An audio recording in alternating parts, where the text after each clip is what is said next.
We all have a story, we all have a tale. Well, there's a place I've come to know well, led by a man named Sty. He's full of stories, he is quite a guy. Sit around the campfire and hear him tell his tale. Some may be able to relate to him quite well. We're all just people looking for a place to go. Well, Sty has made one, and it is quite a show. Come meet Sty, he's quite the guy. If you're feeling lonely, come and make a friend. If you need a story, on Sty you can depend. His voice is soothing like a lullaby. Sometimes he brings a tear to my eye. Sit around the campfire and hear him tell his tale. Some may be able to relate to him quite well. We're all just people looking for a place to go. Well, Sty has made one, and it is quite a show. Come meet Sty, he's quite the guy.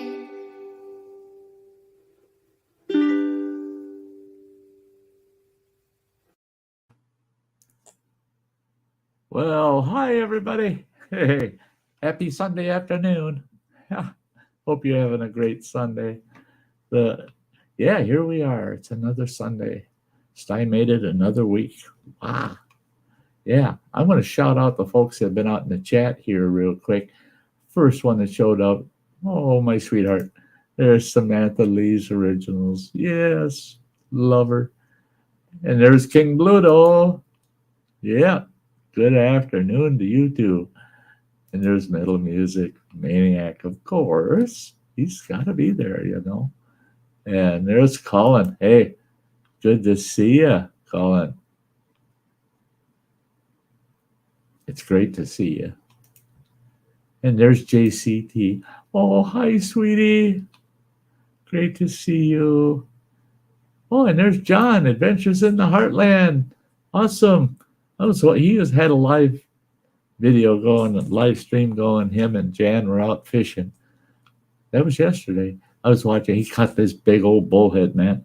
I didn't get to watch the whole stream, but I got to see him catch that big old bullhead. I used to love them things, man. Get into a good batch of those. They can be some pretty good eating, actually. Yeah. Hey, there's Robert Rockwell. Hey, great to see ya. Saying hello to everyone out there. Well, that's the folks that have popped stuff up in the chat. And I'll tell you what. It's been kind of a long week. Oh, there's plain old Chuck. Hey, afternoon, Chuck.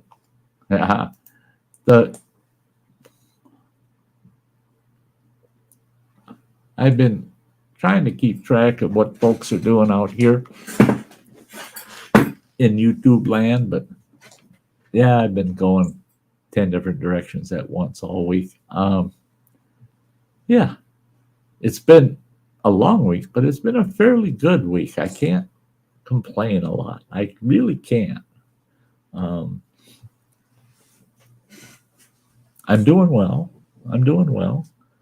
as well as can be expected. I am slowly but surely recovering. Very slow as far as I'm concerned.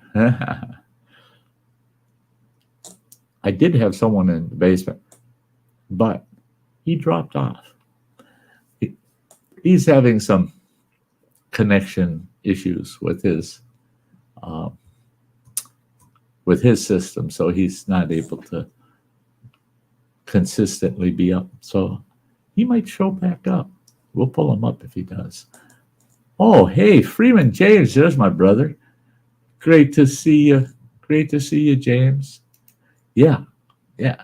I have to say I got more good news than bad news. the oh hey JCT. Oh, and I saw that you asked if I had received your mail. I received in my PO box a couple days ago an orange bubble envelope, and the post office had put some kind of tracking strip over the return address, so I couldn't even tell who it was from. And I opened it, and it was empty. So if anybody knows what that is, let me know. Let me know. It shocked me. I opened it, and I go, it's empty. It's empty. It's an envelope about that big, orange kind of colored bubble pouch kind of envelope. Yeah. Hey, Rain Dancer. Hey, sweetie. It's great to see you too. Great to see you too. Yeah. I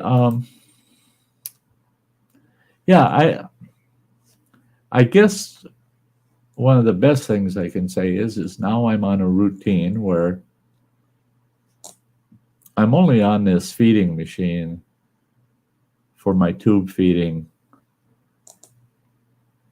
for about 13 hours a day, 12 and a half, 13 hours.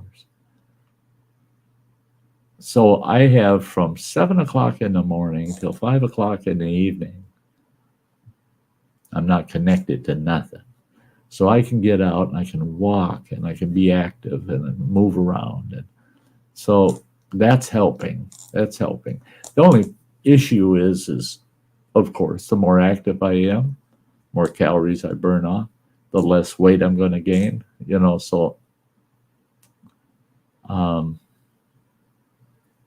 so I really do enjoy having a solid 10 hours a day, 10 and a half hours a day of being free of that machine and being able to kind of go about life. I can go out, run errands, do things. I'm walking more. I walk about a half a mile a day. It's about all I can squeeze out of me. I still don't have the stamina. I have the want to. I really do have the want to. And I try to push it. But taking the doctor's advice, following doctor's orders, take it slow and easy, bud. He's saying, don't push it. Don't push it. It's going to come, but don't push it. Okay. I'll go to my limit and then I'll quit, So yeah, I get about a half a mile a day, and it's nice because we have this paved walking trail right next to our property here. It goes for miles and miles, both directions. So I go about a quarter of a mile down. There's a spot there. I'll sit and take a 5-minute break and turn around and head on back towards the house,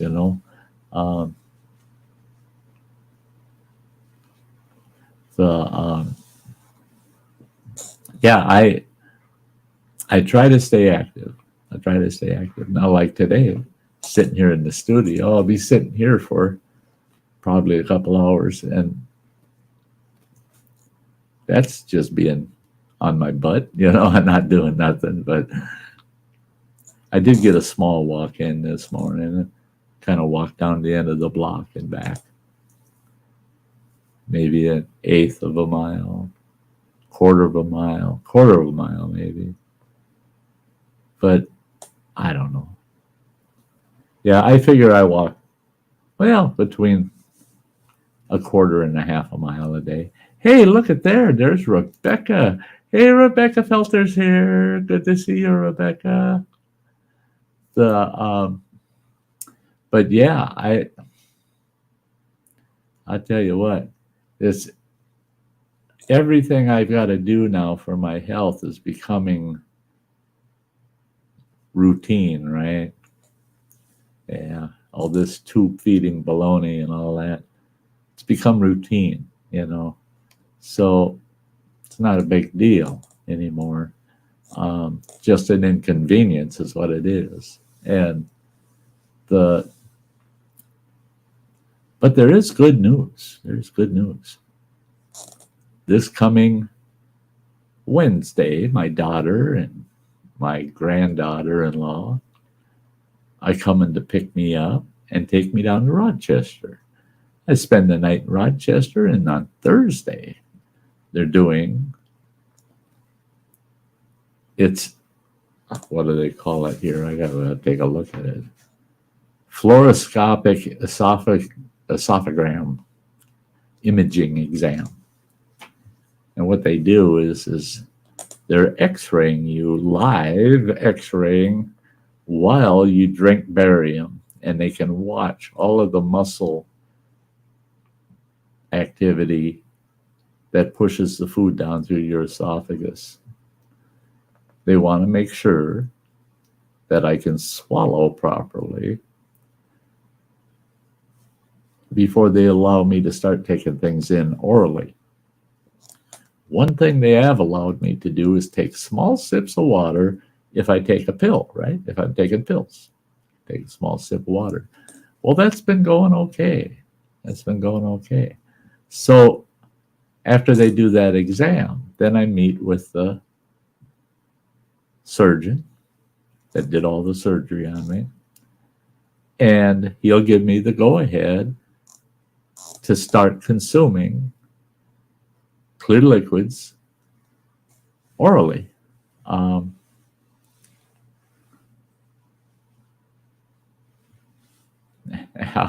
Sure, running water. Sure, go ahead. Throw your dash cam up. I'll put it up there, and we can watch him driving down the dang road. Why not? Won't have any audio, but we can watch him drive down the road while we're chatting. But so when they put me on clear liquids, they said, I love it. Oh, I love it. I love it. Don't I wish I've had one of those barium exams where you have to drink a ton of it, you know, fill your guts all up with it. And plain old Chuck says, ask him if it comes in biscuit and gravy flavor. I wish. Hey, me Dibble, it's great to see you. Great to see you. Thank you. Thank you. I'm feeling fairly well. You know, I'm not good yet, but I'm feeling fairly well. I actually am feeling the last couple of days that, yeah, recovery does seem like it just might happen, just might occur. I'm thinking this is good. I'm going to do okay. Here we go. We're going to watch Running Around or drive down the road while we're chatting. There we go. I don't even know what state he's in, other than state of confusion. But no, the clear liquid thing. What really thrilled me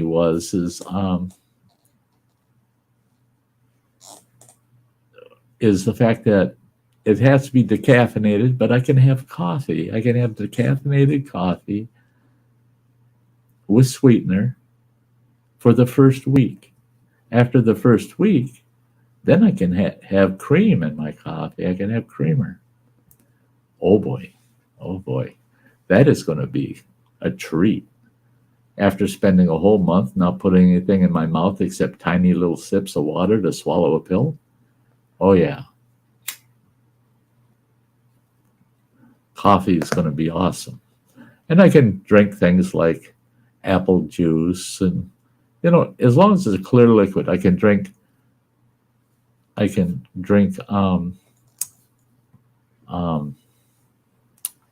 bouillon, like beef or chicken bouillon. I can drink that. So I'll get flavors. That's what's key. The Hey Bradley, good to see you there, Bradley. Ah, Aquaticness, great to see you. Way to be positive, Sty. I'm trying to be. I'm trying to be. But my daily life right now is really a bummer for this old boy. You know, I'm not hooked up to that feeding machine for 10 hours a day. I love it. Um, but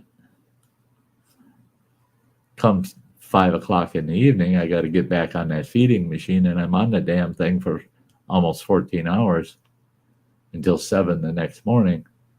That's when it's a bummer. Because in order for me to go room to room or do anything, I have to disconnect my machine from the power because it is battery operated also. And I got to wheel that dang pole around with a feeding bag on it. It's like you're in the hospital. You're hooked up to an IV pole kind of thing. Um, it's a bummer. It's a bummer. So you can't really do much. You can't do much while connected up to that dang thing. So you got to be careful that you're not yanking on it or nothing, the hose. And the line isn't that terribly long. You get about 3.5, maybe 4 feet at the most distance from that pole. I can stand in the kitchen and do some things. I can take it with me to the restroom, but I can't really go around the house and do anything. I can't go upstairs at all. I did go up the stairs today and back down just to see if I could handle them, and I did. So tomorrow I got a few things I got to do up there. Bradley. Oh, all of our prayers out to Bradley's mother. Oh, I hope they can take care of that for her.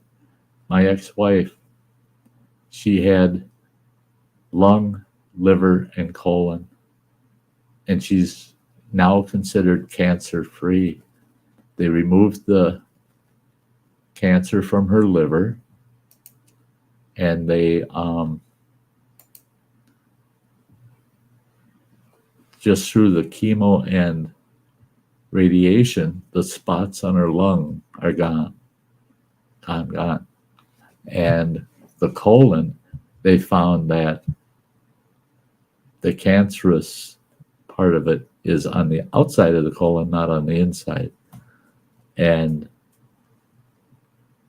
it has reduced so much to the point where they don't even want to surgically go in and remove it. So she's going through a couple other small, quick therapies, and they're considering her. She'll be cancer-free. So it can be fixed, but it's not a pleasant journey. It's not a pleasant journey at all. Me Devil says, coffee's my crack. I can't survive without it. Yeah, I tell you what, Running Water and I were talking about that before the stream tonight, and Running Water's ex was telling Running Water, I don't know how your dad's doing it, not being able to eat or drink anything. And Running Water said, yeah, especially the coffee. Because Dad's the kind of guy who's got a smoke in one hand and a cup of coffee in the other. True. That is difficult. I am so much looking forward to next Friday when I can be sipping coffee.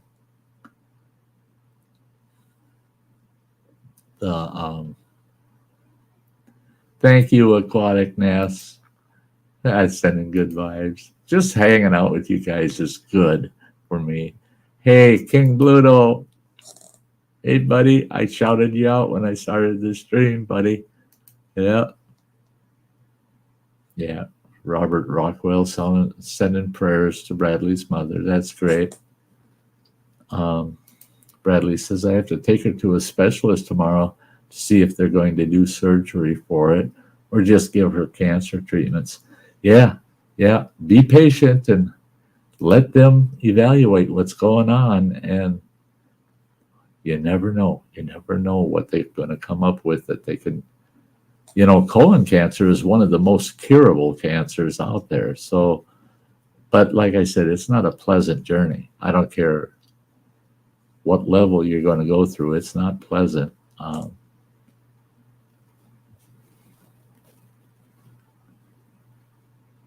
There you go. There you go.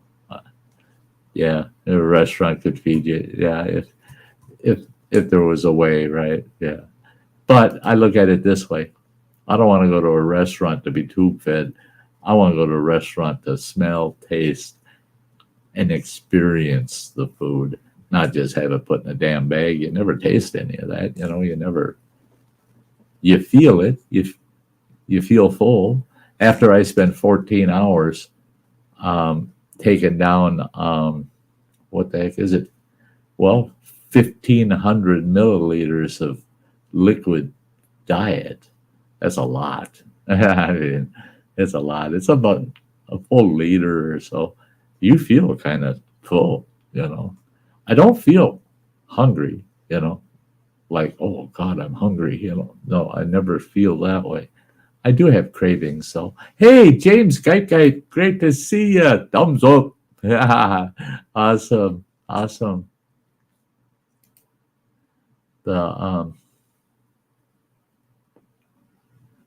Yeah, King Bluto. Yeah. Ain't cancer a bummer?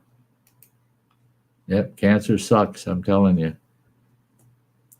They've come a long ways in treating cancer, but some of these cancers are pretty nasty.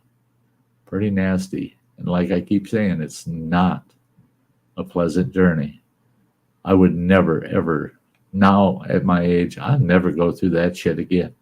I never go. If they diagnosed me with cancer, but it would require a major surgery like I just went through again, sorry, I'm done. I ain't doing it again. I am not taking this journey ever again. No, sir. No, sir.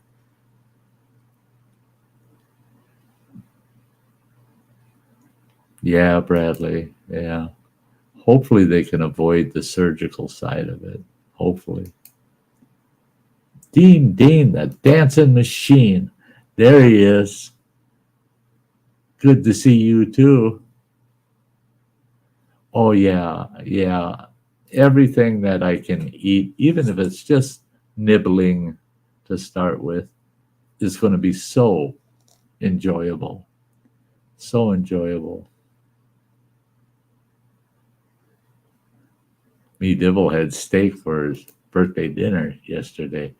Well, happy birthday there, me Dibble. And I'll tell you what, steak is good. Yeah, King Bluto. King Bluto, my heart goes out to you.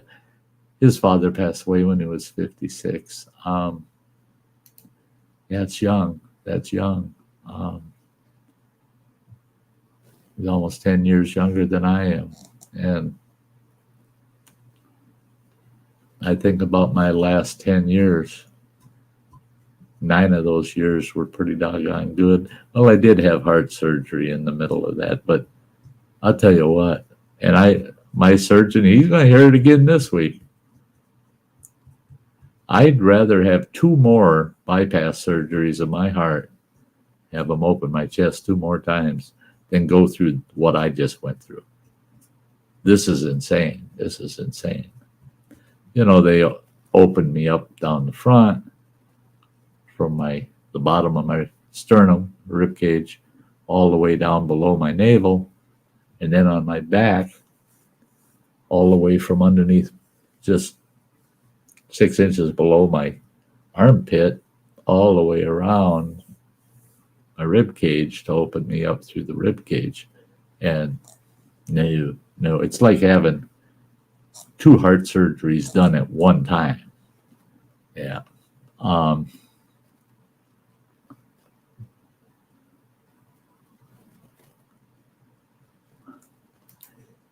From what I understand, Dean, East Twin Lake is doing well. But believe it or not, I'm getting messages from people that camped there last year. They find my channel, they find the Facebook page, and they're messaging me and asking, where are you? And what's going on? And why aren't you hosting this year? And are you going to be back? And we're here at camp and we miss you and blah, blah, blah. So it must have been worth it, right? And I'm letting them know that I'll be out there. I'll camp a few times next summer at East Wind, but I won't be hosting next year. I'll be back in 2024 to host. I think so. Hey, Joey. Good to see you, buddy.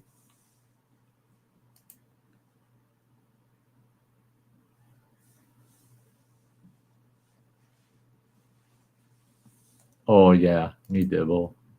I'm not even going to read it. People can see it and read it.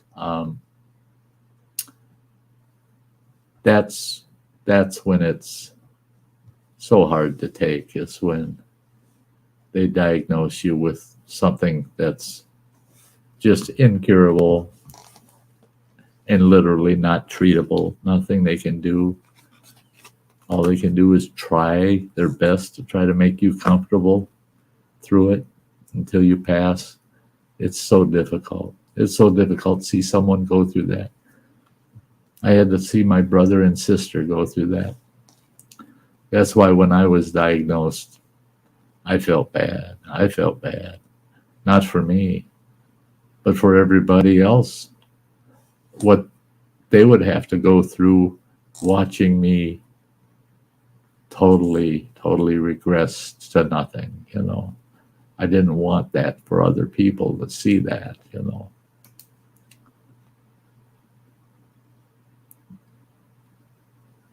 Dean saying, so you left an impression on those people. I guess I did. I had some of the best campers last year. Great people. Oh, wow. Yeah, see, Dean was in the same situation. His dad, by the time they diagnosed it, he only lasted another month. That's why I promote it. I tell people all the time, go through cancer screening. Have your family doctor put you through cancer screening.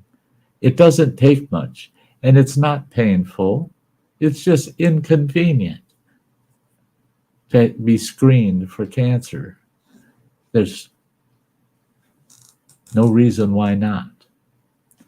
There's a lot of reason why you should, because if they catch it very early, then it's not so terrible.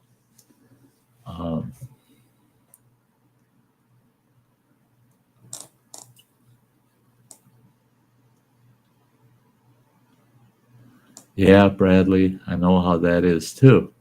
My father-in-law, Bradley, saying that his dad died from a heart attack. He was on life support for 52 days because they couldn't take him off because they felt like they were taking his life. And Bradley says he was 73. Wow.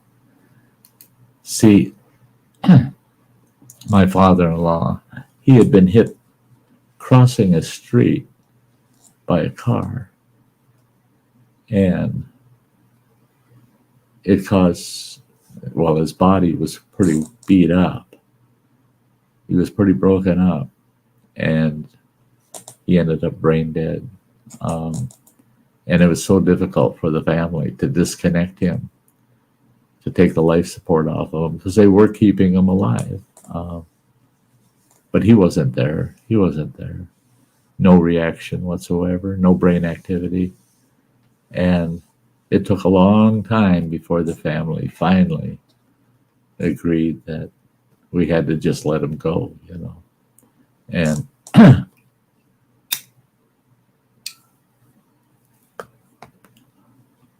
and it helped us in that case because of the man he was. he made it clear, don't ever do that to me. If I'm not here, consciously, if I'm not here, and that's where it's going to stay, then let me go, let me go. And it was still hard to meet his wishes, you know. It was so difficult.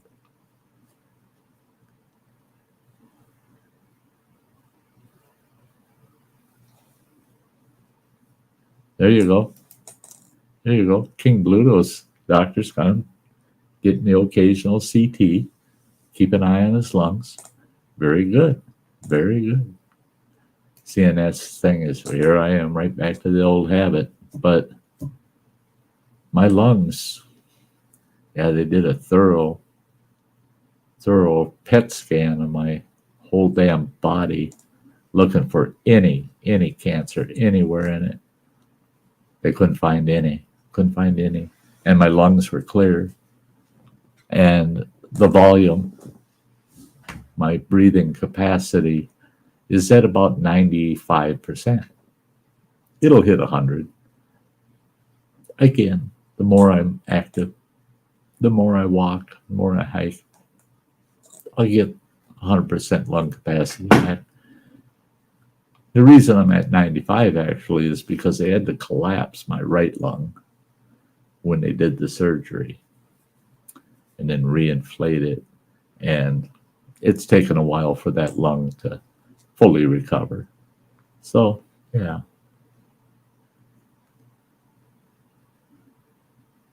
Oh, wow, Bradley, that is so awesome that a 10-year-old got one of his father's kidneys. That is so cool. And there again, isn't that amazing? I mean,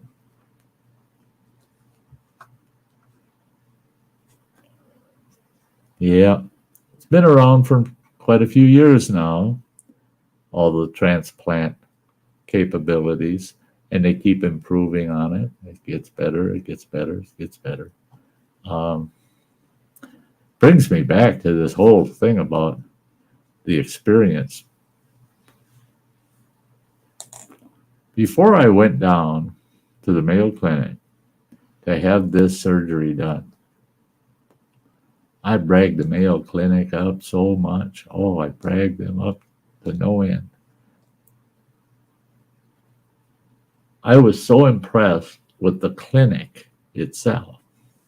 I even went to their gift store and I spent $20, a little over $20, on a Mayo Clinic t-shirt. Yes, support the Mayo Clinic. Then I went in for the surgery, day after I bought the t-shirt. Worst experience of my whole life. It was fine right up until they put me under to do the surgery. When I came to, it was the worst experience of my whole entire life. That first week in the hospital recovering, I wouldn't even call it recovering, it was just surviving, was god-awful, miserable, terrible miserable. A couple of the staff members, I praise them to no end. So I hate to go there, but it was like you're recovering in a factory. That's the way it felt. It felt so mechanical and so matter of fact. There was nobody did a thing to try to keep your spirits up, to keep you feeling positive. Nobody made any attempt. It was just lay there, shut up, let us do what we do. That's the way it was for a week, except for two nurses. Those two nurses, each of them actually worked during that week. Each of them took on a double shift because they're assigned to a specific patient. in that ward because there were all these extreme surgeries where you need somebody in there about every 15 minutes checking on you. And these two gals, each of them took double shifts during that week so they could spend a full day with me. Now their shifts are 12 hours long. They each worked a 24-hour shift. So 2 full days, I only had the 2 nurses. And they were so kind and gentle, caring, uplifting, positive. They didn't tell you, oh, I know how you feel. They didn't tell you, oh, I understand. What they told you is, what you're going through is terrible. It's terrible. And I'm sorry I have to do this with you or that with you. And I feel so bad for you. But you will get through it. You will recover, Sty. Don't worry about it. And they were right. They were right. But they were the only 2 bright lights in my life during that week. I left that hospital so down, mentally, emotionally destroyed. I came home wanting it to end, period. Just end. I'm out of there now. Just leave me alone. Let me die. I want it to end. But I kept thinking of those 2 gals and what they were trying to do for me. Now the others, I had so many people involved in my care there at the hospital. Had 4 teams. Surgical team, the pain management team. Then there was just a group of doctors, overall care, and then the dietitians, those 4. And they were so clinical that you didn't feel like you were dealing with humans, with other fellow humans. You felt you were dealing with robots, machines. And it's a terrible experience. It is. I don't wish that on anyone whatsoever. A terrible thing. Terrible thing. Me devil, so you did not buy mayo at the Mayo. They had a really nice kind of restaurant there, deli kind of place. Being you mentioned Mayo. And oh man, I wanted to eat some of they had some great sandwiches there. But I wasn't allowed to eat for a couple of days while I was at the clinic. So prior to my surgery. But no mayo at the Mayo. That'll change. Another thing that's a good news item is after my exam now, this coming Thursday, that long trip down there, that's 500 miles round trip. You're talking 10 hours total, about 10 hours of travel time for the whole trip. Oh, running water's dropped off. But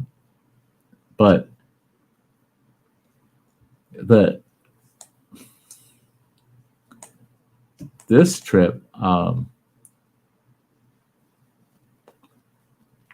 the running water is trying to come back up, but says device not connected. There he's coming up. There he is. There he is. But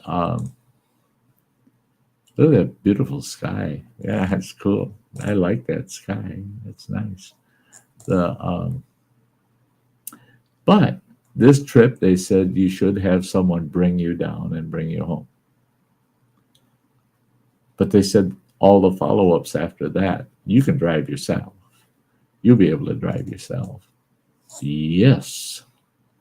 I don't mind road trips, man. I love driving. I love driving. I can't wait until I'm off this feeding thing completely, and I can go out there beating around in the back country with my truck, fill her up with gas, invest in a day of roaming, just going out and roaming around the back country. The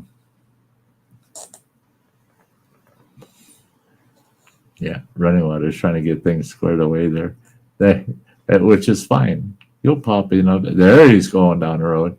Room. But the fact that after a couple of weeks or so after this visit, I'll be able to take road trips on my own. I won't need transportation, someone driving me around.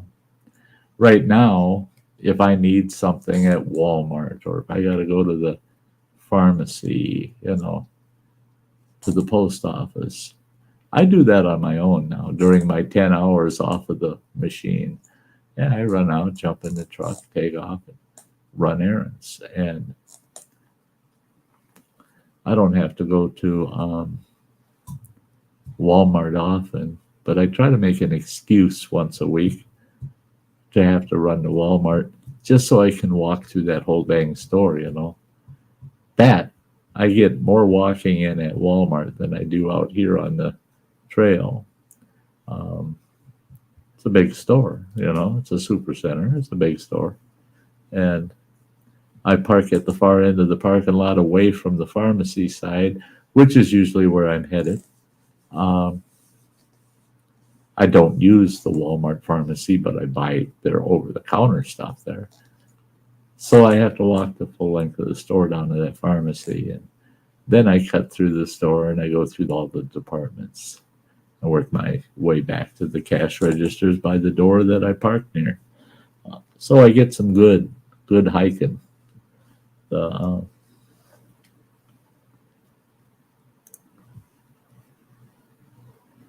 Yeah, need to.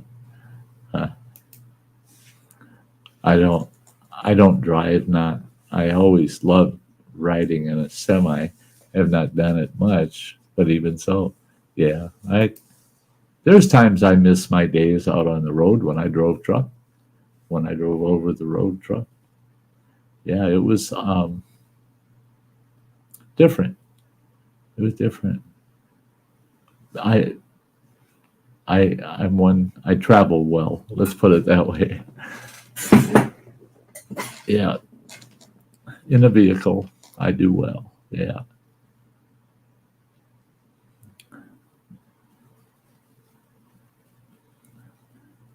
Yeah. Yeah, no kidding, Colin. Yes, it's gotten expensive, hasn't it? Oh my gosh. Yeah. Yeah, the price for a bit of meat is through the roof. You bet it is. Yeah.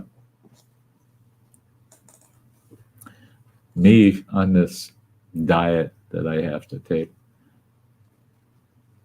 one case of this liquid food that goes through my machine lasts 4 days. It's $40 a case. $40 a case. And all it is little containers of like Ensure, but it's got more in it than Ensure does. But that's all it is. And well, then I looked at Ensure. Well, no, that's what I'm going to pay for Ensure. $35 for 24. I paid $40 for this, $35 for the Ensure per case. And they want me drinking as many Ensure as I can in a day, 4 to 6 of them, when I can start swallowing, And well, that's $24 that's $6 a day just Ensure. And then there's other foods on top of that, So yeah, it starts adding right the heck up. Everything keeps going up. I notice even our local dump Used to be $15. You come in with a load of junk in the back of your pickup truck. It was a flat rate of $15 to throw that in their dumpsters. Well, before that, it was $11. Then it went to 15. And that only lasted about 4 months. Now it's $20. Keeps jumping up $5 at a time. Boom, boom. To get rid of the trash, just to get rid of trash. And it's insane. It's insane. Everything keeps going up, up, up. Oh, there's Matt J. Great to see you, Matt. Awesome. I love seeing my familiars, all my great familiars. Love seeing them. That's awesome. That's awesome. Yeah, the only thing I don't like is I like the fact I come off of that feeding machine at 7 o'clock in the morning. That's awesome. Done for the day. Then I go back on at 5 o'clock in the evening. I wish I didn't have to go back on till like 8 o'clock at night. But you can't run that food through you that fast. You just can't do it. They got this scale, and it's called flow rate, how fast it flows from that machine into your body. And they start you out at 60 on that flow rate, is where they're supposed to start you. Well, they started me out at 65. Then I went to, what the heck was it? Anyway, I kept graduating up. I'm at 110 right now, the flow rate, 110. Almost doubled the flow rate that I started with. That's why I get about 11 hours, 10 to 11 hours a day that I don't have to be on that machine, because that flow rate's cranked up to 110. I'm allowed to go as high as 125. But I tried it one day, one feeding cycle, and it seems a little too quick. I feel like I'm filling up too fast, you know? It's not as comfortable. So I went back down to 110, and now it's comfortable. Now, yeah, I can live with it. And it gives me a good 10, 11 hours a day without having to be on the dang machine, you know.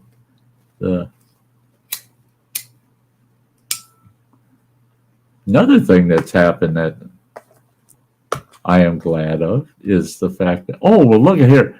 I'm going to shut up for a minute because I got to get this sweet girl up here. Look at here. Aha, ha, ha, sweetie. Oh, big hugs, girl. Oh. How you doing? I'm doing better. Good. That's good news. Yeah, it's slow, but it's sure. It's happening. I gotta keep believing the day will come. I'll be back out on the trails and paddling my kayak. You know. Very nice. Yeah. Good. Yeah. How are you? Well. Mm-hmm. Good. Good. Yeah, I keep watching your posts to Facebook. It's tough because I don't have the computer hooked up to my TV in the living room, and that's where I end up spending from 7 o'clock in the evening. Well, I take that back, from 5 o'clock in the evening until 7 in the morning. And so my phone is going off constantly. Everybody's what they're putting up, you know. So I do see what's going on. I don't catch all of it, but yours, yeah, your shorts that you pop up are good. Yeah, I love them. Yeah. Hey, Colin. Hey, Matt. Yeah. Yeah. Oh yeah, running water's getting into the Rocky Mountains. Yeah. There goes his signal. Friendly.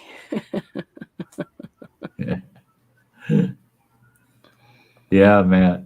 Yeah, the phone never stops, does it? I I get a kick out of it though. Is during these live streams, I'm surprised it's not as active. So I guess some of the people that keep bothering me all the time are the ones that they're watching. The- yeah, heck. Yeah, I just got to get some of my energy back. That's the worst part. I have my weight is stuck between 143 and 145 pounds. I'm not gaining it, but I'm maintaining it. It's staying right there. Mm-hmm. And so talking with the doctor on the phone the other day, he said, well, when I start taking in calories orally, he said, it's your choice. You don't have to come off of the liquid, the tube feeding. You come off of it based on how many calories you're taking orally. You slowly reduce how much you're taking through that tube. I said, okay. And he says, but if you leave it where it's at and you're also consuming, those are extra calories. He said that could help put some weight back on you. So I might be stretching the tube feeding out an extra couple of weeks in the long haul here, just to try to gain a couple pounds. Hey, Mr. Fulton. Yeah, he's congratulating you. Oh, thanks, Fulton. I appreciate that. Yeah, that was cool. Yeah. Yeah, I took first in the group, so I'm in the quarterfinals now. That is so We'll see awesome. what happens. It's Yeah, here we go. yeah. I didn't know what I was getting into when I entered this thing, so you never know. You never know. Yeah, yeah. Yeah, I tell you what, me too. Yeah. Sometimes I can't even keep up with all the messages coming through. It's can't even start to keep up with them all. Yeah, quarterfinals. Ain't that awesome? Ain't that awesome? But holy smokes, she's not just kicking back waiting to find out the result here. She's been busy. Yeah.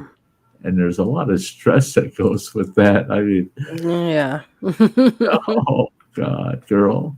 Not true. Yeah, not yeah. It's definitely true for sure. It's not a picnic, is what I meant to say. Yeah, no kidding. No kidding. The oh heck, what time of the day is it there? 11 in the morning, 11:30? 11:53. Oh, 11:53. Oh yeah. Mm-hmm. Wow. Yep. Early day. Mm-hmm. The Yeah. Colin starts school tomorrow, so oh. and then his birthday's in 2 days. So Oh my there's just been a lot gosh. going on around here. Yeah. Oh yeah. All the preschool shopping and crap and getting ready for that and Mm-hmm. then his birthday coming up. Oh my gosh. They're starting school a little early this year, aren't they? Yeah, very actually. It's Yeah. well, Usually, isn't it Labor Day that they right around Labor usually Day? they used to do it in September, but his school actually started last Tuesday, but Oh my he's in a gosh. special program, so he goes tomorrow. Oh, okay. It's just yeah, I think this is the earliest they've started it in a while. Wow. Yeah, man. Happy birthday. Early And birthday. parents are having to drive their kids to and from school on Tuesdays. There's no bus service. Then they come late on Monday too, so because they're understaffed. Oh my God. Yeah, there's a lot going on because of all this garbage right Oh now. yeah. A lot of changes happening, and That's you nuts. roll with it. That's nuts. That you know, and that's the biggest squawk of people is why make it harder on those kids than it's necessary? And and is it because they're not properly recruiting people? What's going on? That they can't be properly staffed. Yeah. Yeah. I guess, yeah, that's what the lady said on the phone was they were short on bus staff. So I don't know. Yeah. Yeah. Bus driver jobs, I bet they pay good right now. I bet. Oh yeah. Yeah. I notice even locally here, there's a lot of companies that are offering bonuses, startup bonuses, and they're quite large. I mean, you're getting a job for $20 an hour, and they're willing to give you a $2,000 sign-on bonus, and Yeah. it's like, what in the hell? That company's been here for 30 some years. Since when? And they're saying, but they're only hiring people that have been employed through this whole thing. If you sat unemployed for the last 18 months, they don't want to hire you. Wow. They want people that have stayed in the workplace, that had some kind of job, kept busy. And I said, yeah, that's tough to find. It's amazing how many people aren't working. I think a lot of that has to do with mindset too. People got used to not having to work, and Mm-hmm. now that they need to go back to work, they don't want to. Yeah. That's true. That's it. Is yeah, the free ride's over. It's time to go back to work. Right. Joe's saying you look a little tired. I am, dude. I'm beat. You gotta take care of yourself, girl. Think of that Mhm. too. Oh, I've been sleeping a lot. It's just, long summer, and Uh-huh. it's finally catching up to me. So Sure. yeah, and that's probably what I did last night. Is I slept a little too well, and I'm still groggy. Oh yeah, trying to wear off the sleep. That's it. Yeah. Yeah. The oh, Native Kutsa, good to see you, girl. She's looking. Yeah. And for me, it's like, where the hell did the summer go? I didn't have a summer, Yeah. I had a little bit of a spring. I got to go to 2 waterfalls, and got to play with my wood splitter in the backyard. And then all this crap going through this now, it killed my summer. And it just disappeared. Yeah, I'm about 6 days away from it being a month ago that they did the surgery. So Yeah. it's kind of hard to believe that a month has gone by. Joe, sorry, I'm just a little observant. A lot of people are. I get that a lot. Yeah. That just goes to show folks are paying attention. Yeah. It's all part of the territory when you risk showing yourself on cam. That's right. That's right. You come on camera. Yeah. All bets are off, right? Yeah. That was something I realized this morning. Okay, I think this is my third stream since my surgery. And I had totally intended of not doing a stream until the first week of September, not coming back up, And I realized, no, the folks out here on YouTube. Yeah, they're big healers. Uh, you gotta stay in touch. You gotta stay in touch with people. Yeah.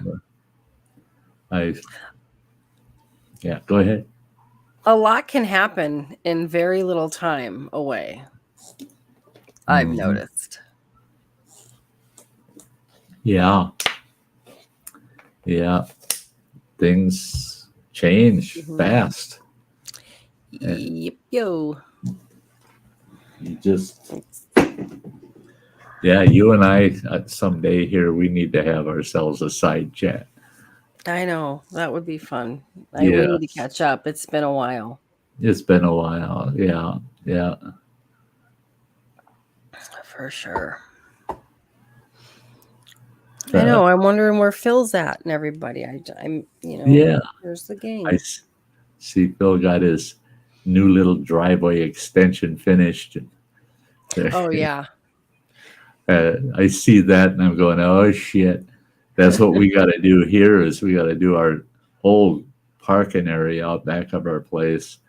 It just turns to muck in the spring, and running water damn near got his 4-wheel drive stuck in the backyard last spring. And so we got railroad ties and we've got it all planned out how to get it all put in, get a nice big parking area for my rig and my trailer and his rig, and got it all figured out. Just haven't gotten to it. And with my health, I can't lift nothing. And Yeah. I told him, I said, we'll see how I'm doing the end of September because he'll be coming home the last week of September and be home for a good solid week. I told him we're going to go rent ourselves a Bobcat, little tractor, and get. I'll run the tractor. He can manhandle the shit, and we'll get all those ties set in place. Have the gravel delivered, and I'll get all that gravel spread out and compacted on the. As long as all I got to do is run the equipment, we'll get it done this fall. Damn it! I So when I saw Phil's nice driveway and it's done, I'm like, son of a bitch. Yeah, I'd kill to have that driveway right now. So, Right. hey, Kathy, good to see you. Kathy Bates is in the house. Howdy. Hello. Happy Sunday. Yeah, yeah. It's a happy Sunday, whether we realize it or not. Yeah, man. Yeah, I tell you what, compared to this beat up old fucker right now, that tractor's pretty fucking sexy, I'm telling you. Compared to me, yeah, yeah. I, I tell you what, I looked at myself in the mirror the other day and I go, holy shit, son of a bitch. You can't look like that. The I told the nurse last week I had to go see this. She's my care coordinator, and they're just doing all my vitals and all that shit, checking out all of the surgical sites and stuff. So I had to take my shirt off. And she goes, God, I just hate seeing that every time you come in here. And I said, you don't have to fucking live with it. I said, I got this shit 24 hours a day. And I said, guess what?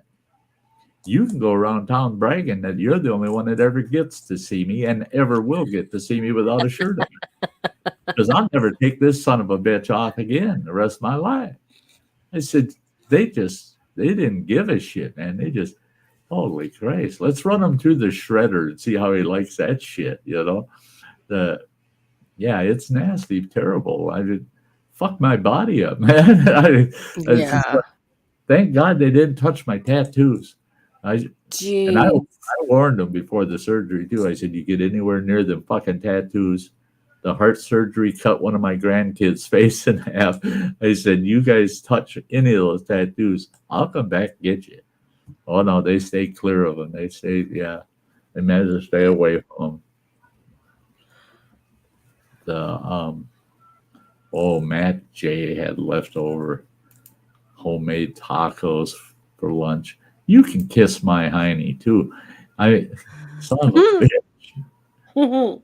I did you hear me telling them, Sam, that next week after I have appointment on Thursday at the Mayo Clinic in Rochester, and then after that, that's where they make me drink barium while they're X-raying me, and they can see all the muscle reaction in my esophagus and how my stomach is taking in liquids. Well, then they're going to let me drink clear liquids, and they said one of those is you can have decaffeinated coffee with sweetener, but no cream for the first week. Oh, fuck. I get to have something that tastes like coffee? Are you fucking kidding me? It's been a month, man. It's been over a month since I've tasted coffee. And I am just so freaking excited. And then they said after the first week, I can add creamer to my coffee. I said, week 2 is going to be better than week 1, man. Yeah. Nice. Bradley. That's cool. Yeah, you can kiss my ass too. I tell you what, I'm going to have the cleanest ass in town if you guys keep talking about food, because every one of you can kiss my ass. That's yeah.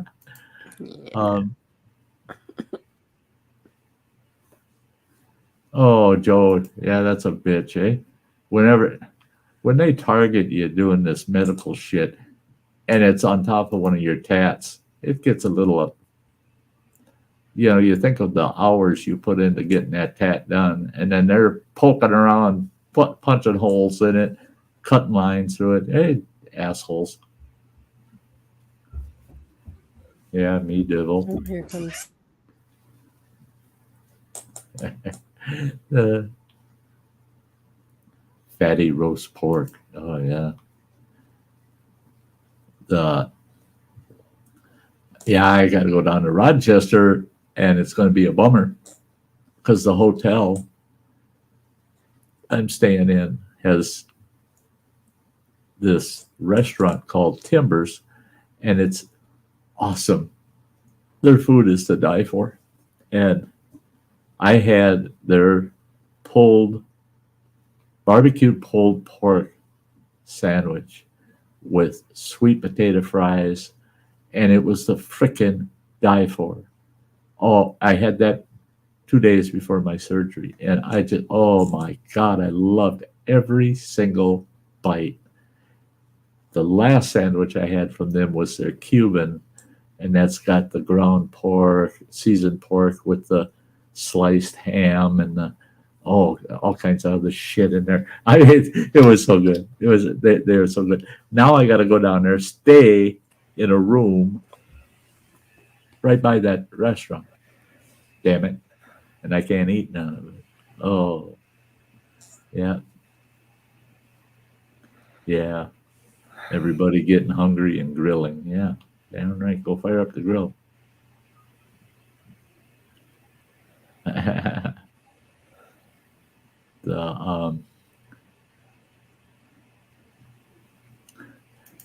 Yeah, Joe, I know what it's like. It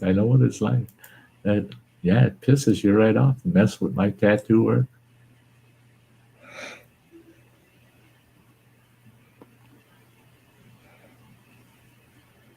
That fan on my laptop won't stop blowing. It's annoying. Really? Yeah. You can't hear it? I hope no, not. That's good. Okay, good. Yeah, not hearing it on this end. That's my one desktop computer in here, and I got it located down by the floor, way off to the left, because the power supply in it, that fan in there, sounds like a jet engine taking off about every 3 minutes.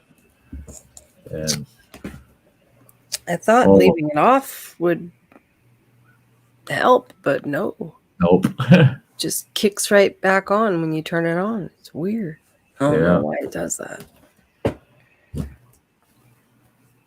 Hey, Bradley. Yeah. Oh, shit. I've been thinking of that, too. not a lot of calories in fish itself, but I can doctor it up. There's things I can do to calorie it up. But I'm looking forward to just having some good broiled fish, some deep fried fish. Yeah, fish. Um, yeah,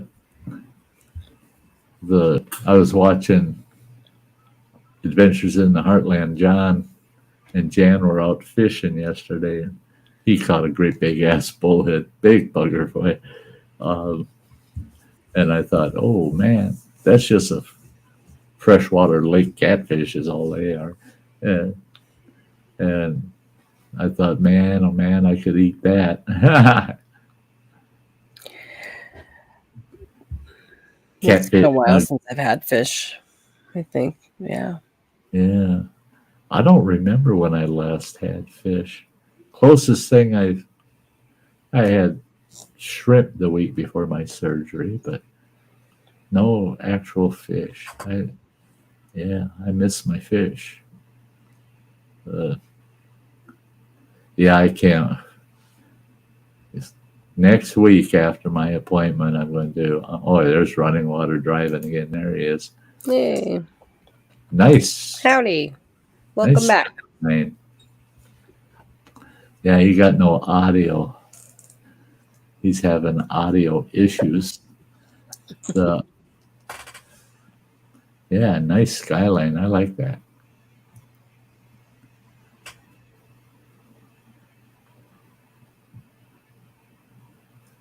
I don't have any me dibble. Or I would have. I'll have to get some. Yeah, a can of compressed air and just blow the fan out. Yeah. Bradley, yeah.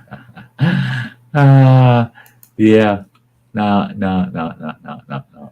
That don't work. I tell you what, I ain't putting nothing in that damn tube that isn't very, very liquid. And it can't be sticky. That son of a bitch, you plug that tube up, you're looking at an hour, and that's amazes me. Okay, they figure out a way. They can stick a tube in your body, stick it into your intestine, and you can survive feeding yourself through that tube, right? But if that tube plugs up,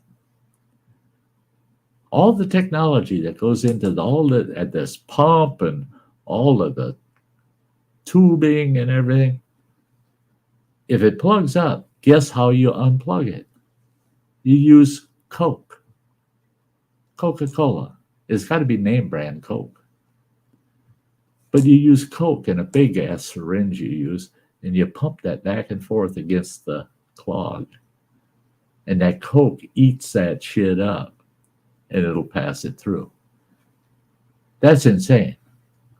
It costs you thousands of dollars to have all this shit done, and all the food, the equipment, and everything.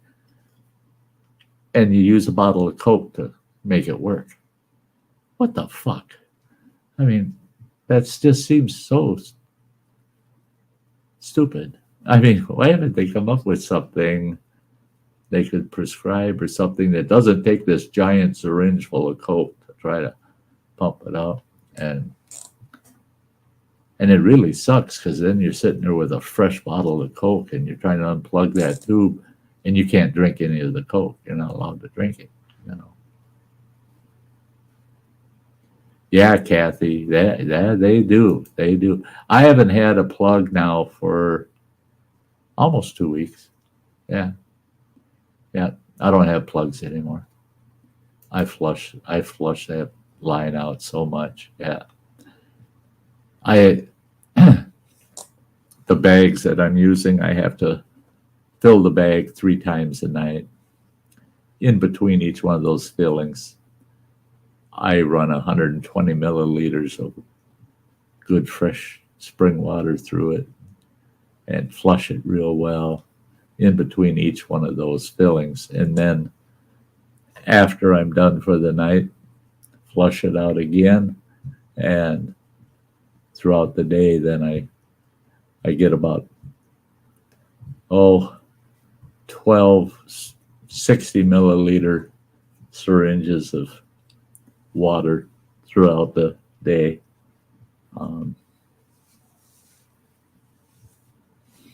Yeah, at least the hospital doesn't charge $1,000 for the Coke. That when they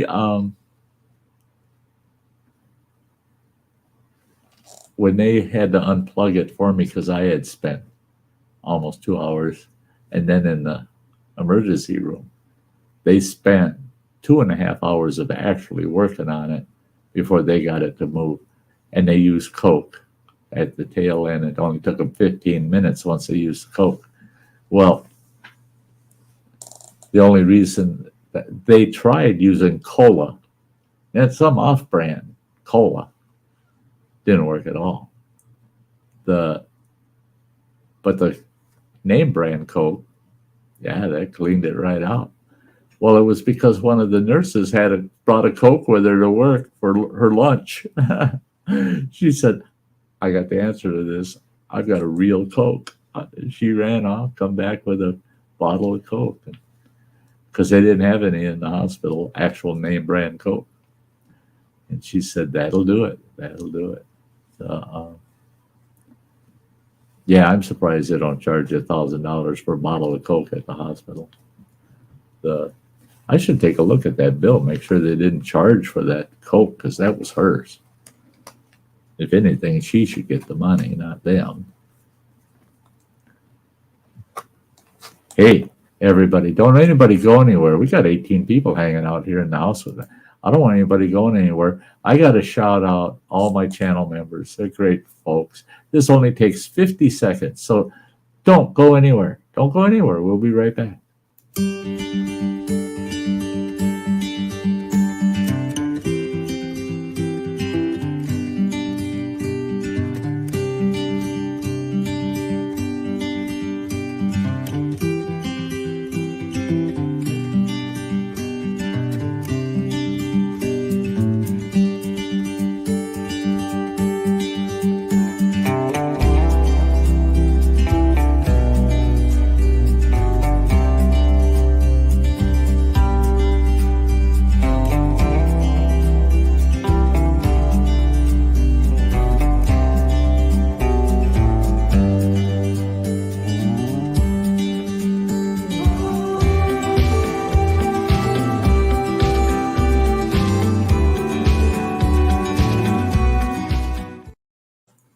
Yeah, bunch of great folks. Yeah. Matt, I love channel member shout outs. Yeah. They're great people. Great people.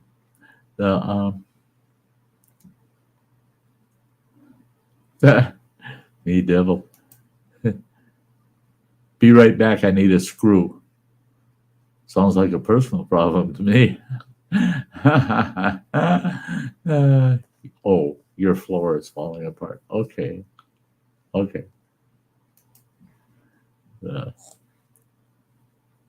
Yeah. Matt throwing all the emojis, channel emojis up there on the YouTube side. This is all we see over here at StreamYard. They don't show the actual emojis. That's a bummer.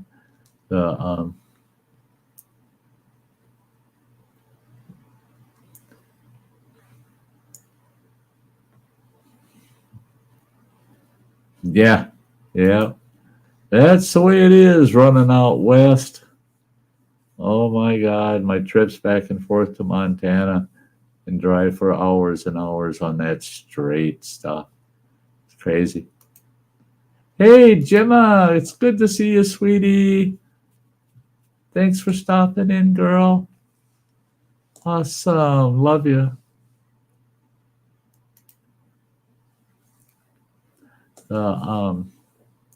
Yeah, that was one thing with driving over the road is I liked driving that prairie country like that flat, long shit during the daylight. I didn't like driving it at night. It's just too damn boring. And I don't know, there's not a lot to see out there on the prairie, but there's lots of traffic out there, so it stays interesting. He passing himself a big long rig here. Yeah. The got to keep that freight moving. Got to keep that freight moving.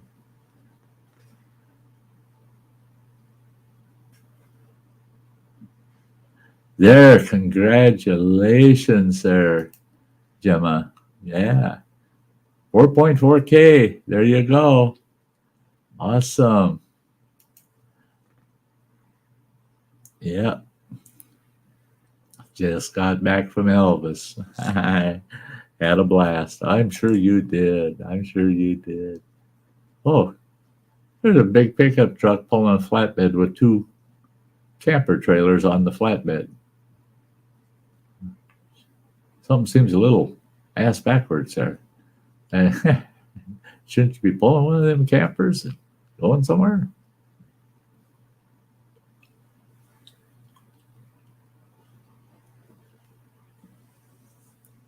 Hey, Lawn Dog. Hey. Good to see you. He be watching a Western movie. I started Deadwood, the series, over again. I think I'm a couple episodes into season 2 right now. But it's been a couple years since I watched Deadwood, so I started the series being I'm stuck at night sitting on the couch, can't do much. So, yeah, I started watching that series again. Still can't believe how raw and rough that series really was. I mean, yeah, it didn't hold too much back. Yeah. Attack of the Cimarron. Huh.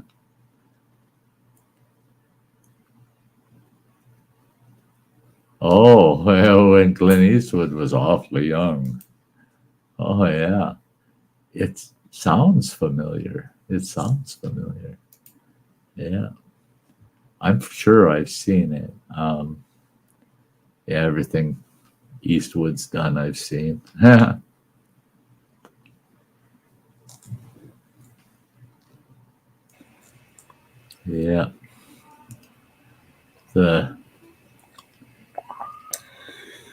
Yeah, I get the pleasure after this stream today to go get all my gear set up for the night. Yeah, me too. A good screw makes everything turn out okay, eh?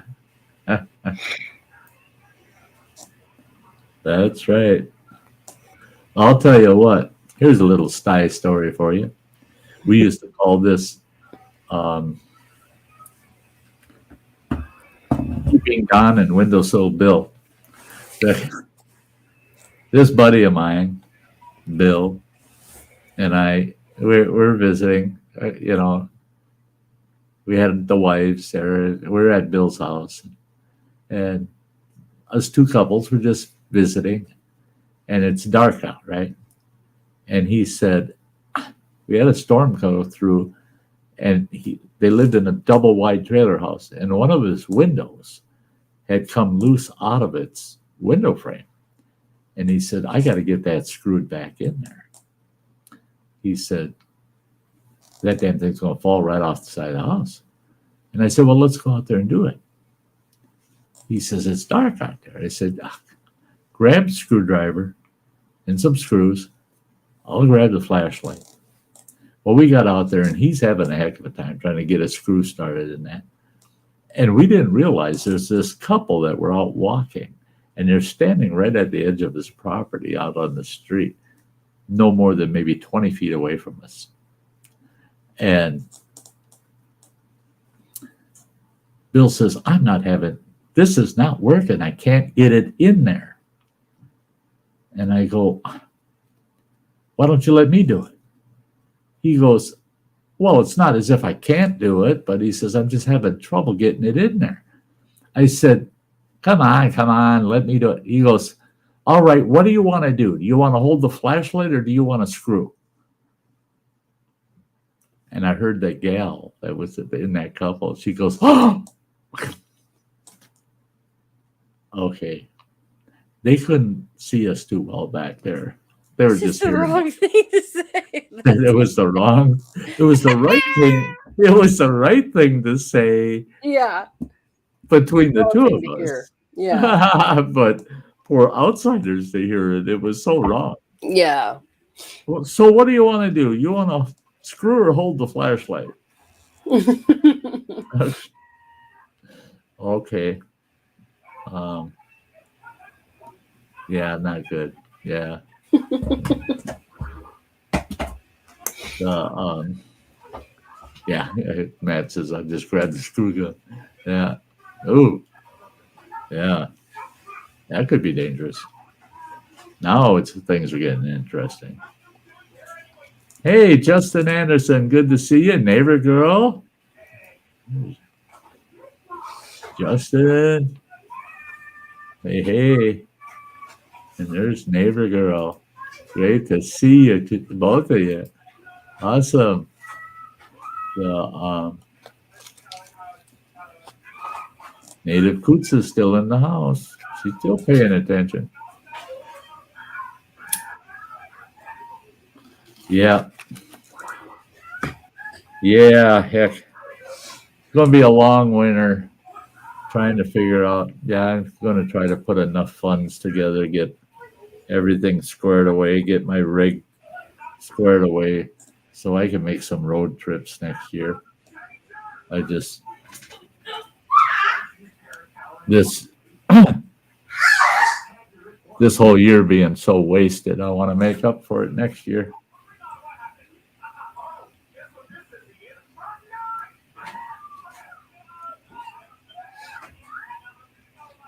Yeah, a lot of that land is that a lot of it's about 50-50 government owned and private owned. A lot of those people have long-term leases on that land from the government. They'll get 6, 8, 10,000 acres on a lease, and they run cattle out on it. And a lot of it that isn't in use, they just run range stock on it, cattle, sheep, and yeah. I mean, Divil, I can hear lots of shouting, but I can't hear a fan. Yeah, you look at all those vast open areas, all that prairie out there, all that flat land. Yeah. Yeah, my son's loud. Sorry. Oh, don't never apologize for a kid being a kid.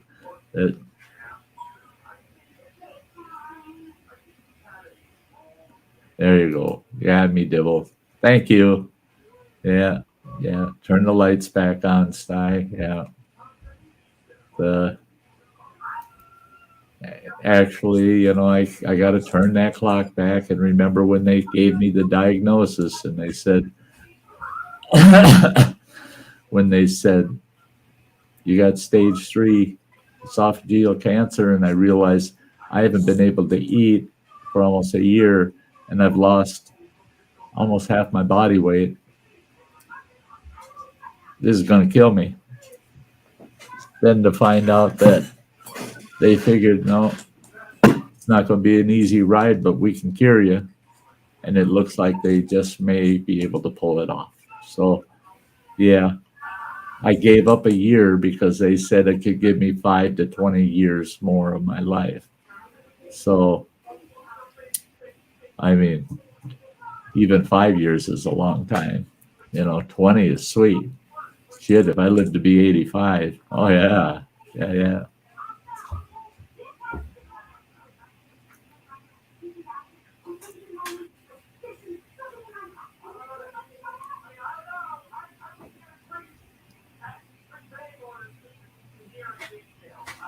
Yeah.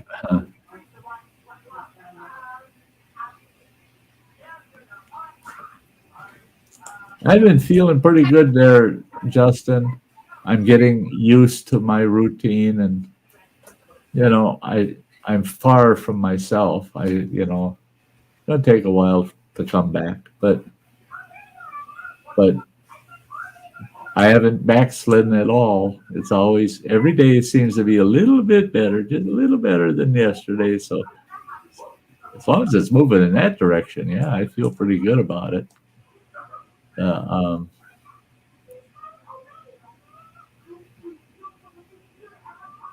yeah, I need to show those doctors take 25 years. There you go. There you go.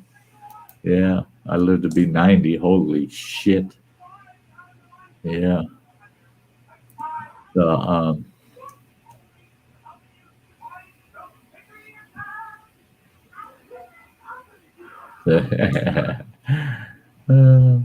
it's hard to believe, Sam, that dog was a puppy not long ago. I know she's grown very quickly. No kidding. God, she grew. She's a good one, boy. Yeah, she's a sweetie. Every time I see her, it's just like, oh shit. Yeah, she would have been a prize with all my dogs back in the years. Yeah. She would have been pretty just to have on the team just to show her off. Yeah, she's a funny one. She's getting too big. She's jumping on the bed all the time. It's funny. Just right on top of me, and she'll lay right on me, and it's I can hardly breathe when she does it. I was gonna say that's a person. Yeah.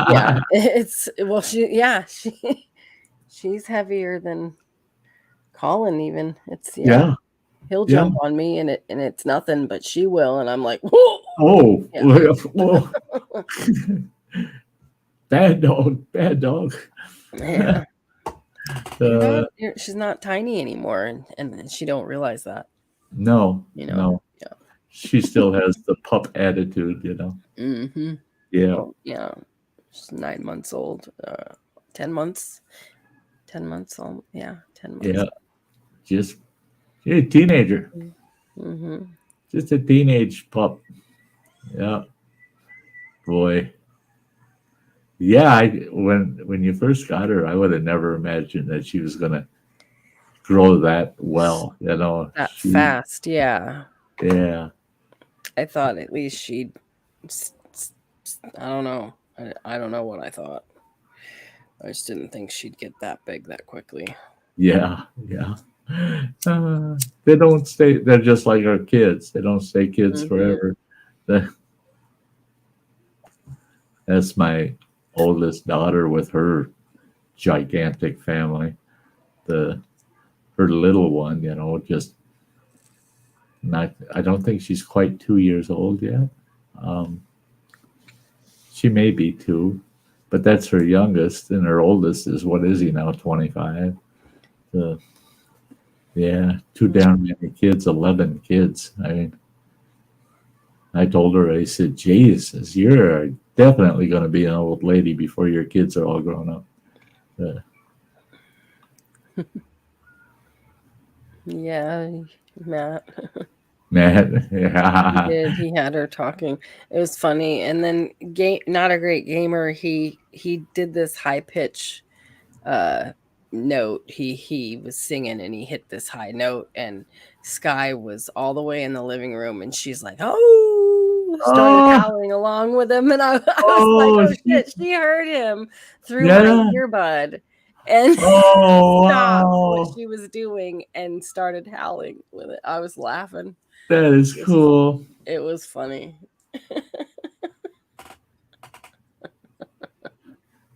Yeah. It was. It was funny. That me devil dog could get through the cat door, and now it just sticks his head through it. That that makes me think of that Sty story when the one I did, 3 dogs in a cat house. We had this it looked like a dog house, but it was for the cats, and the doorway wasn't big at all in it, and we had a small lap-sized dog. Then we had a medium-sized. Um, I can't even. She was like a border collie, something else mix, but smaller, medium. And then we had Boo Boo, who was a big chow. And timberwolves come near our cabin and started howling right out, not far from our cabin. And I ran outside with the rifle to chase them off, and didn't want the dogs getting in a battle with them. And I looked, and all I saw was Boo Boo's ass sticking out of this little cat house. That big ass dog got in that cat house. And I got over there and I pulling on him and pulling his tail. He ain't coming out. I got a hold of his back leg, drug him out of that cat house. And then all of a sudden, here comes that border collie's head pokes out. And I said, how in the hell did both of you get in there? And I grabbed her and drug her up. And then here comes the one we call Baby. That little one comes walking out. Like, are they gone?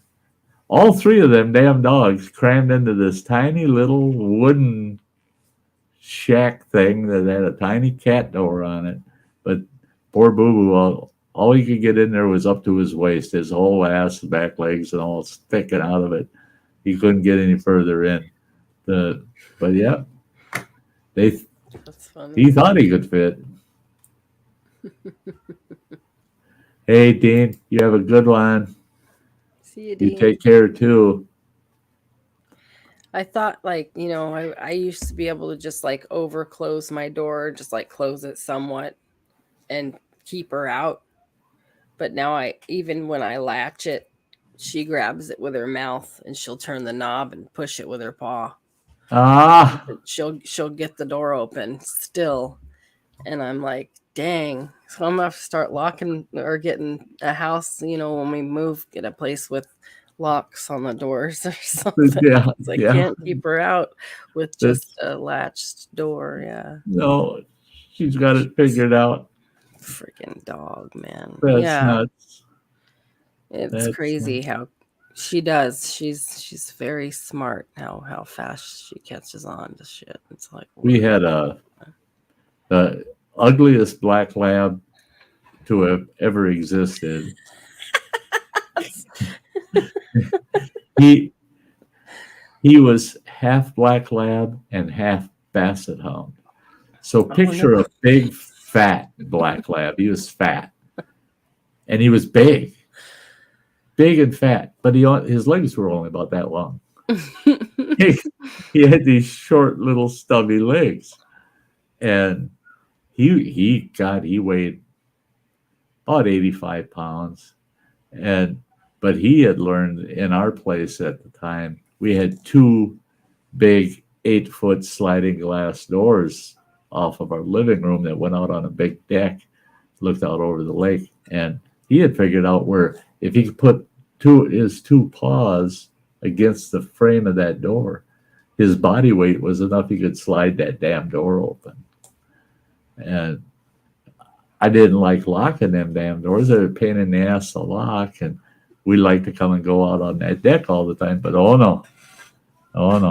That damn dog would open that door and he'd be outside running around. Yeah.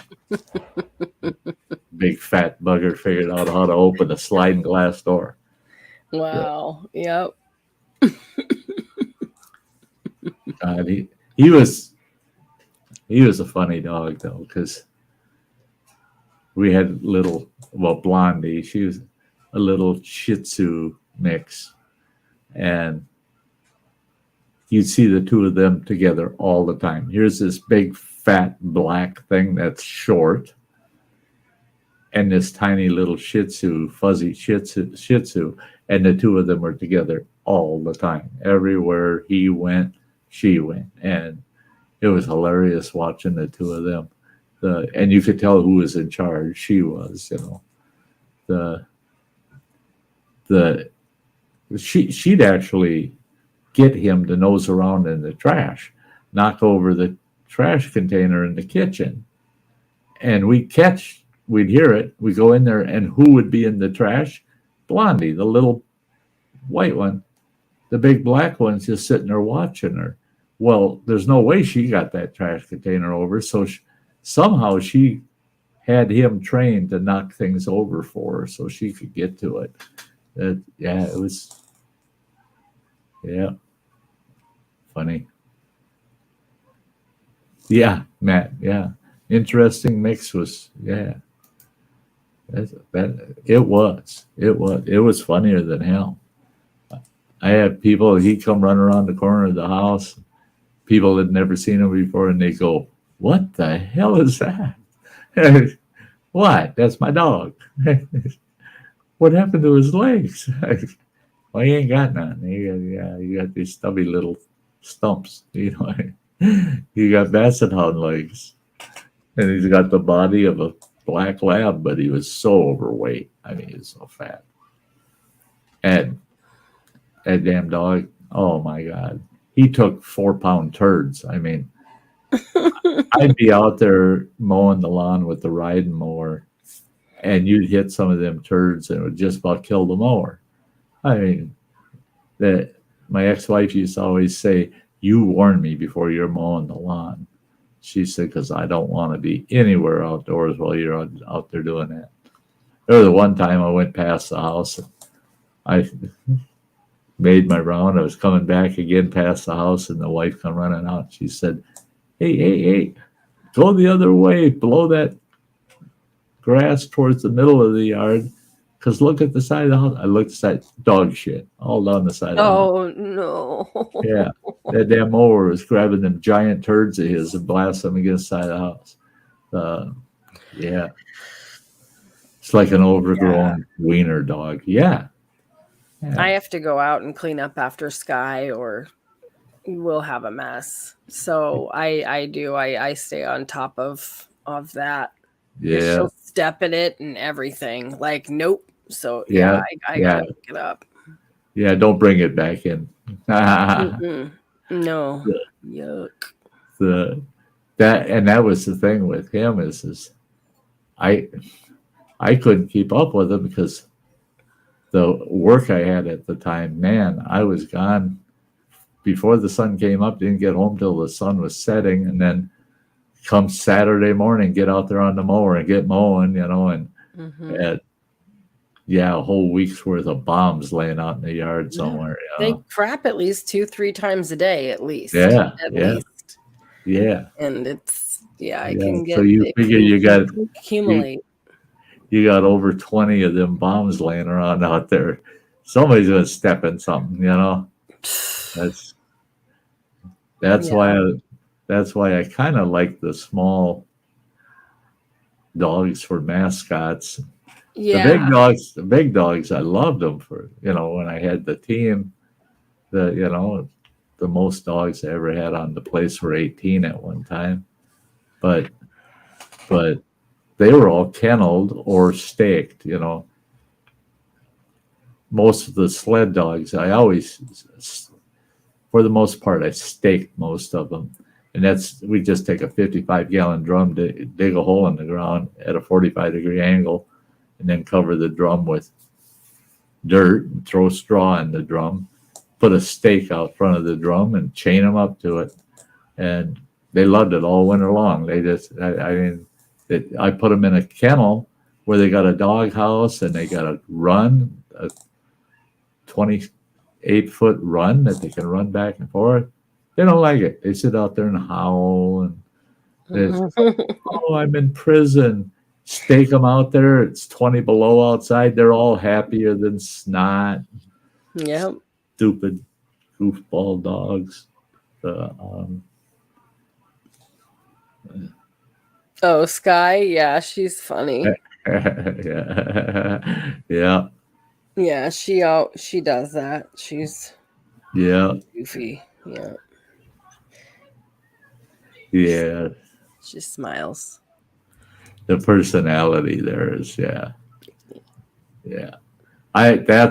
Those are the dogs I like, are ones where you can actually see a personality in them, She's napping right now, but Yeah, when she gets excited or wants to play, she don't leave you alone. It's pretty funny. Uh-huh. Yeah, Yeah, she's a kick. that's it. Well, and that's it. It's hard to accept, but sometimes we got to stop and think about it. Who's the real pet? The, Mm-hmm. the dog, or are we the pet? It's funny. I ask her something, she'll answer me. She nods and she'll bark a few times, and it's always like a different tone depending on what it is she wants or needs. And it's funny because she's coming up with her own way of communicating, and I Uh don't huh. know. It's sky language. It cracks me up. Skyline. It does. It cracks me up. Yeah, yeah. She's done that since she was a pup, though. I talk to her, she talks back. She's Uh very huh. vocal, but huskies are known for that. So, Yeah, yeah. They are very vocal. The, the I can remember at one time I had 12 of them all staked out, and I had them staked in like a circle, and one would start something way down on one end, and it would just go right around that whole circle all the way back, and I just sit there and watch them, and just the way they started yipping or something, and then they start copying each other all the way around, and it get back to the one that started it all, and that one would sit there and stare at the one next to it like, I've heard this shit. Yeah. What are you barking at? Well, you started it. Yeah, they are very vocal. The I remember going to the one sled dog race. I had just taken my wheel dog Cody with, and he was retired. We weren't running. He wasn't running anymore, but we used him for pulling contests. And that dog, I mean, he won me probably close to 2 tons or more of dog food. The boy, he could pull. He was a brute, and but he was half Alaskan timber wolf and half Malamute. So oh wow. and he was borderline albino. He was white, had the pink nose, pink pads, but he had dark brown eyes. And so he was a little unusual. But we're at that dog sled race, and they were running 15 dog teams, and it was a 12-mile race. And they got all the teams are out, they're at the track, they're all lined up, ready to start. And Cody starts jumping up and down, and that dog would jump straight up over my head, up in the air on the end of his lead. He's just jumping up and down, and he's whining and yipping. He's looking at those teams, and he's pulling on me. And this guy walks up to me and he says, your dog obviously has never pulled a sled, because if he had a clue what they're going to have to go through for the next 12 miles, he wouldn't be so excited. I said, that's why he's excited. He wants to go with them. He don't want to be here. He wants to be in one of those strings. He wants to be tethered up and let run. I said, you're so mistaken. He said, you watch how calm he'd be if I put him on one of my teams. I said, go ahead. I said, I'll let him run once. Well, it was a 5-mile run, and all of his dogs are just sitting there waiting for the start. They're just all behaving, just sitting there. Cody's standing there, and he starts jumping up and down in the traces. He wants to go, and he put him as a wheel dog back at the sled for power, and he yells at me. He goes, there's something wrong with your damn dog. I said, oh no, he loves to run. He don't give a shit if it's 15 miles or 50 miles. He wants to run. That guy, when he come back, I think he took 3rd place. When he come back, he said, that dog of yours won't quit. He says he was just as excited through the whole run as he was at the start. I said, yeah, that's his personality. He's just that nuts. Yeah. Hey, Freeman James, you have a good week also, buddy. Take good care of yourself. Say hi to Sis. Give her a big hug for me.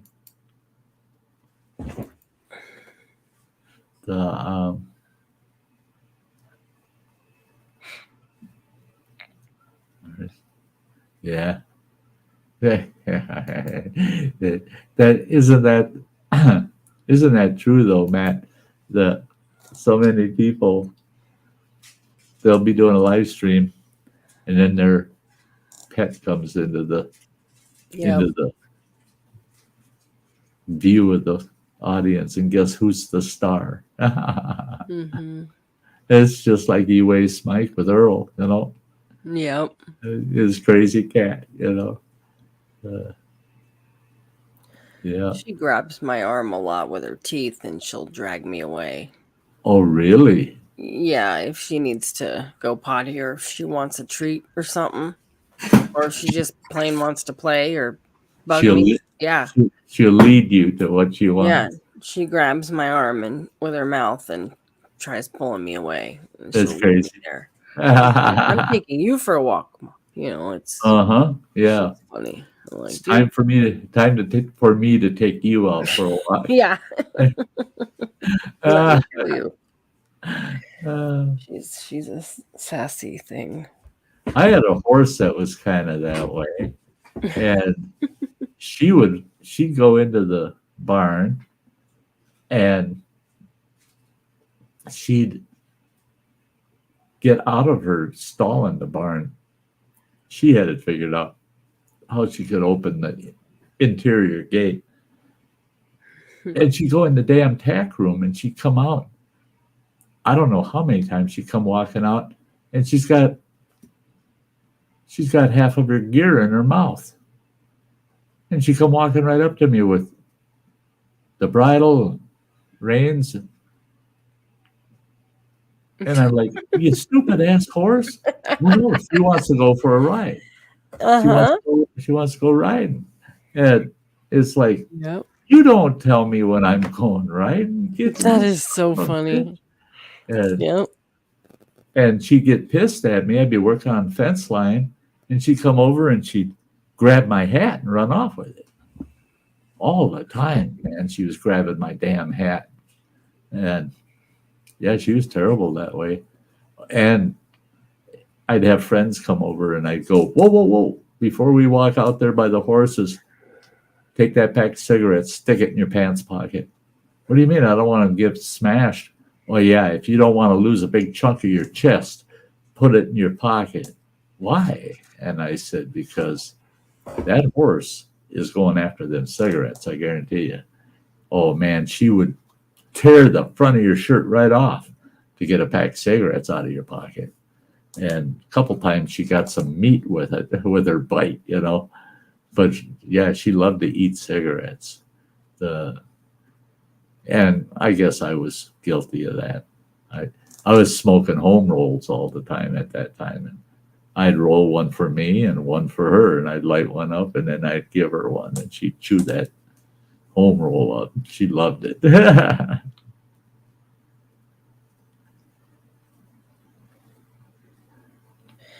Sky grabs her leash all the time. It's funny, and she'll bring it to me, little stinker. Yeah. Yeah.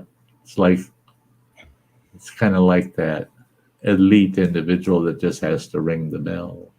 Ding, ding, ding, ding. It's time for my walk. Yep. Yeah. Oh my gosh, running water. There was a curve in that road. I can't believe it.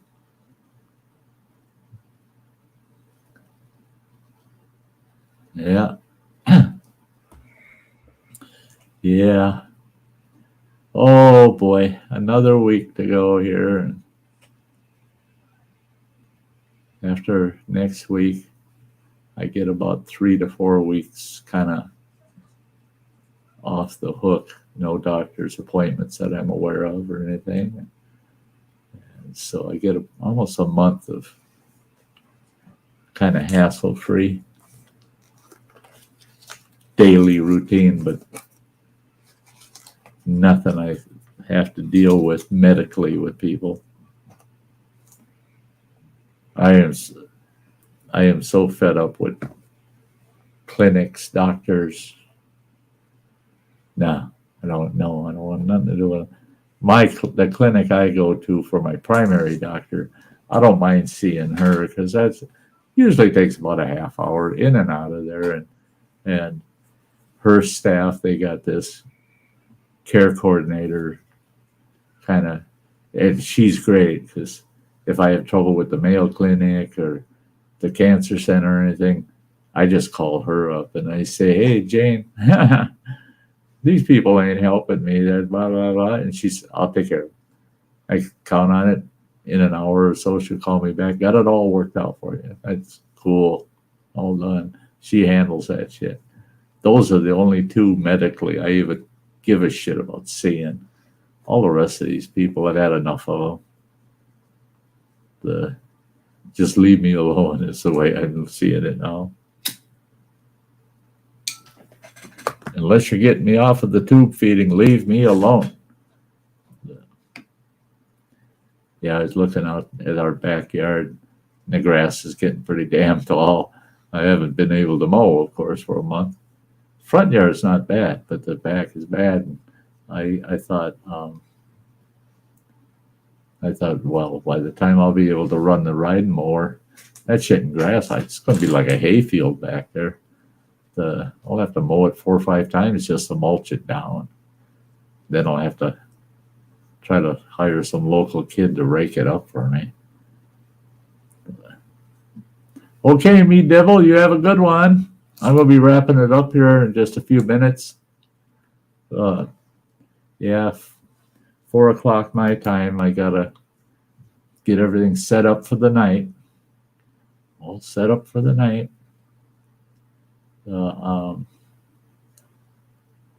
Yeah, Matt, try to stay away from the medical clinics. Yeah, dang right.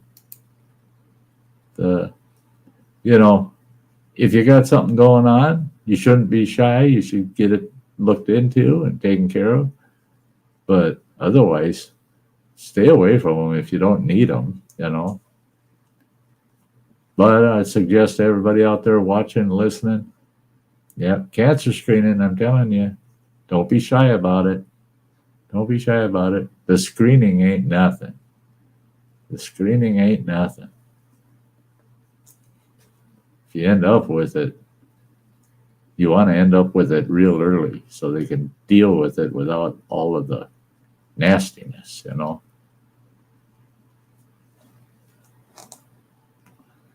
Gotta take care of yourselves, everybody. Yeah. Hey, you betcha, Matt. Much love right back at you. Hey, we're going to be wrapping this up. Like I said, 4 o'clock, I got to get my stuff in order. And we'll do the typical dancing with the girl in the fur coat on the way out. And I'll tell you what, I want you all to take good care of yourselves all week. I want to see you back here next Sunday. We'll get together. We'll do a catch up. I'll be able to tell you about my trip down to Rochester and how happy I am. I'll probably be sitting here drinking a cup of coffee next Sunday. Show up to see if Sty's drinking coffee. Yeah. Celebrate. Yeah, damn right. Damn right. Yeah, it's going to be heaven. Hey, Sam, I want to thank you so much, sweetie, for coming up. Of course. Thanks for hanging out with me today. Really made my day. Really did. Oh. And running water down there. Thanks for the scenery while we had our chat today. Yeah, thanks for the drive. Yeah. And we'll talk to you, running water, sometime down the road here. So, folks, with that, I'll see you all next Sunday. And I'll be trying to keep an eye on all of you out there if you're doing anything on YouTube. So until then, love you all. Bye. Bye.